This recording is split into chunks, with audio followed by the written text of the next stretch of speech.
What if I told you Jesus came to abolish religion? What if I told you voting Republican really wasn't his mission? What if I told you Republican doesn't automatically mean Christian, and just because you call some people blind doesn't automatically give you vision? I mean, if religion is so great, why has it started so many wars? Why does it build huge churches but fails to feed the poor? Tell single moms God doesn't love them if they've ever had a divorce, but in the Old Testament, God actually calls religious people whores. Religion might preach grace, but another thing they practice, tend to ridicule God's people. They did it to John the Baptist. They can't fix their problems, and so they just mask it, not realizing religion's like spraying perfume on a casket. See, the problem with religion is it never gets to the core. It's just behavior modification, like a long list of chores. Like, let's dress up the outside, make it look nice and neat. But it's funny, that's what they used to do to mummies while the corpse rots underneath. Now, I ain't judging, I'm just saying, quit putting on a fake look. Because there's a problem if people only know that you're a Christian by your Facebook. I mean, in every other aspect of life, you know that logic's unworthy. It's like saying you play for the Lakers just because you bought a jersey. See, this was me too, but no one seemed to be on to me. Acting like a church kid while addicted to pornography. See, on Sunday I'd go to church, but Saturday getting faded, acting if I was simply created to just have sex and get wasted. See, I spent my whole life building this facade of neatness, but now that I know Jesus, I boast in my weakness.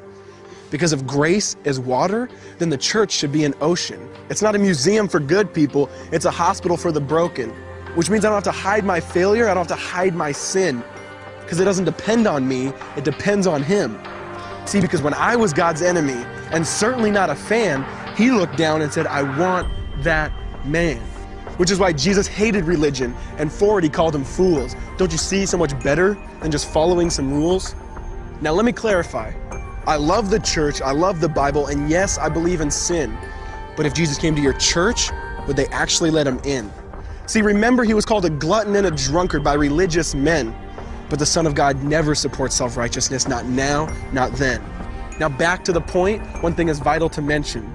How Jesus and religion are on opposite spectrums. See, one's the work of God, but one's a man-made invention. See, one is the cure, but the other's the infection. See, because religion says do, Jesus says done. Religion says slave, Jesus says son. Religion puts you in bondage, while Jesus sets you free. Religion makes you blind, but Jesus makes you see.